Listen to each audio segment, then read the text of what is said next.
Magandang araw, again, Sir Bugs pa rin. At syempre, happy New Year sa ating mga ka-spaghetti. Ayan, ito yung unang vlog natin para sa ngayong taon.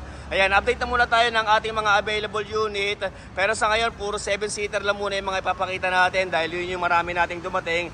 Ayan, next content ko na lang itong mga SUV natin. Marami rin tayong dumating na Fortuner tulad nito.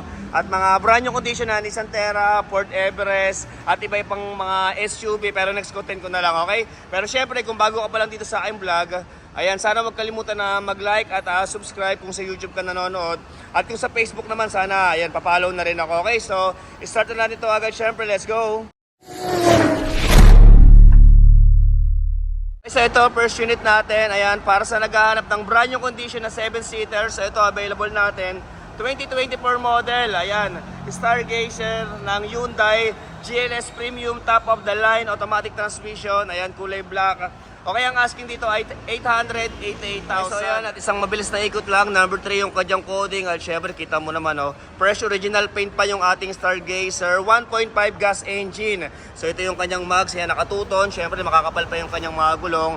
At kita mo naman kung gaano siya kasariwa. Okay, at check naman natin syempre dito sa bandang likod. Okay, at ito naman yung kanyang likuran. Ayan, medyo masikip lang. Pero ito, kaya namang ipakita. So ito, meron na rin siyang back camera. Syempre, may mga sensor na rin. Ayan.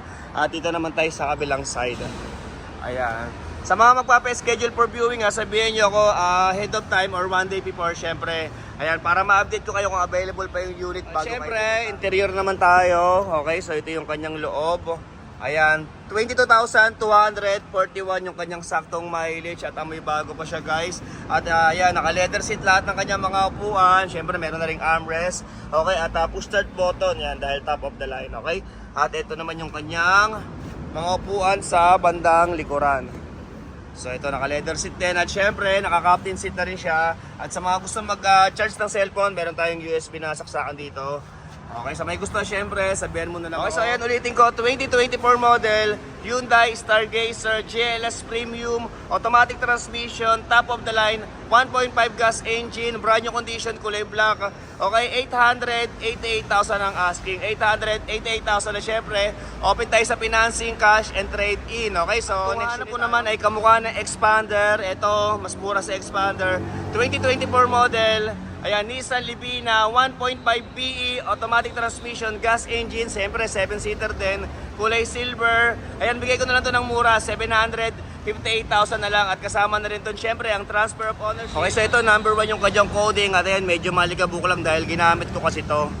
So ayan, at syempre, ito yung kanyang mags, ayan, nakatuton mags, makakapal yung mga gulong at ikutin lang natin hanggang dito sa likod. Ayan, sa mga magpapa-schedule for viewing, sabihin nyo ako ng mas maaga kasi kita nyo naman kung gaano kasikip po. Para ma-ready natin yung unit. At syempre, pasilip din natin yung kanyang loob. So ayan, keyless entry, first owner, ayan, retractable side mirror, at ito yung kanyang loob. So ayan, at may bago pa rin to. At ito, subukan na itong unit na to dahil ginagamit ko to eh. Ayan, medyo tumaas na yung kanyang mileage. So ito, 31,000 yung kanyang, ayan, saktong mileage. Ayan, kamukha siya na Expander, pero syempre sa presyo mas mura to sa Expander. Ayan, kita nyo naman yung loob, kamukha. Kaya dito naman yung kanyang, ayan, mga upuan sa bandang likod. Ayan, wala lang siyang seat cover. At syempre, sa mga gusto magpagawa ng German leather seat, ayan, 3 years warranty yung ating leather seat, ha.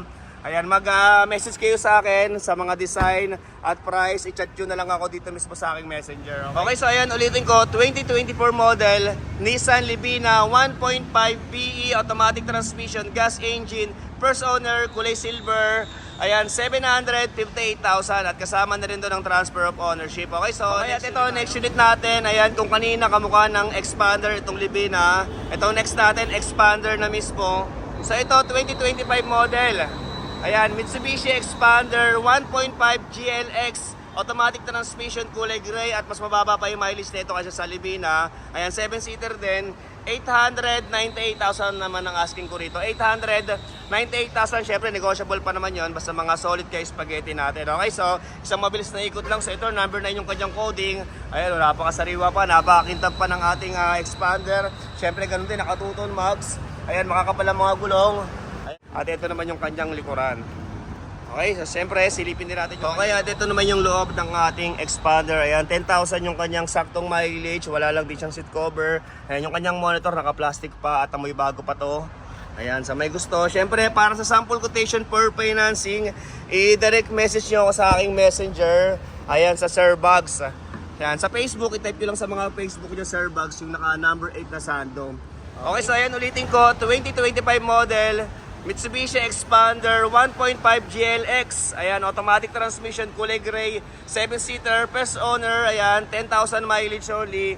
898,000, okay? 898,000 negotiable upon viewing at syempre together with transfer of ownership na rin yan, okay? So, at syempre kung meron tayong 2025 na Expander, meron din tayong 2019. Ito sa may gusto, kulay puti, ayan, ito sobrang mabilis mabenta na itong kulay white. So ito 2019 model, Mitsubishi Expander GLS, ayan, gwapo lang syempre, automatic transmission, first owner. Okay, ang asking naman dito ay 658,658, ganun pa rin kasama ang transfer of ownership. At syempre, basta nakapollow sa atin, nakasubscribe sa YouTube, negotiable pa yung ating price. Okay, so ito isang mabilis na ikot lang. Number 1 yung kanyang coding. Syempre, ito pa yung lumang mukha ng Expander kasi iba na yung Expander na 2025 model. So ito yung kanyang mukha ngayon. Oh. Yan, kamukha siya ng Expander Cross yung 2025 model. Okay, so break tayo rito. So yan, number 1 yung kanyang coding. Syempre, may fog light na rin. Meron ng RFID. Ayan. Naka-2-ton mags, ayan, makapalang mga gulong. So ito siya, oh. Napakasariwa pa rin ng kanyang pagkapintura at meron ng mga coating faded dito, ayan, oh. Parang pinagtikitan siguro ng something, okay? Kaya naka-chrome na mga hawakan at dito naman tayo sa bandang likuran. Okay, so ito yung kanyang likod. So ito meron na rin siyang back camera at dito tayo sa kabilang side. Okay, syempre, pasilipin natin yung kanyang okay, loob. At ito yung loob ng ating Expander GLS. Ayan, naka-stack na monitor. Siyempre, push start button at yung kanyang saktong tinakbo ay 77,052 at wala lang siyang seat cover. At siyempre, para sa mga magpapagawa ng German leather seat, basta nakapalo sa atin, ayan, bibigyan ko kayo ng discount at ayun, siyempre 3 years warranty. At ito naman yung kanyang mga upuan sa bandang likuran. Ayan, sariwa yung loob nito kahit 2019 model. Okay, so hanggang dito na lang muna, 4 na unit lang, abang na lang tayo para sa mga SUV next content natin. Okay, at eto guys, abangan nyo na lang next content natin. Ayan, mga new arrival natin. Meron tayong Nissan Terra na white. Ayan, brand new condition din yung Ford Everest. At ito, meron din pala tayong Stargazer dito. Ito naman 2025 model, 798,000 lang yan. Brand new condition din. At syempre, meron pa tayong mga ito, Pro 4X. Meron tayong Hilux, ayan. Mga new arrival natin. Ito, meron pa tayo ritong pick up. Siyempre, mga ito, Toyota Fortuner. Okay, abangan nyo na lang next content natin. Para sa ngayon, yun lang muna ipapakita natin kasi ayan, wala pang mga full details yung mga yan. Ito to, meron din pala tayong Terra dito na kulay red. Ayan, brand new condition din.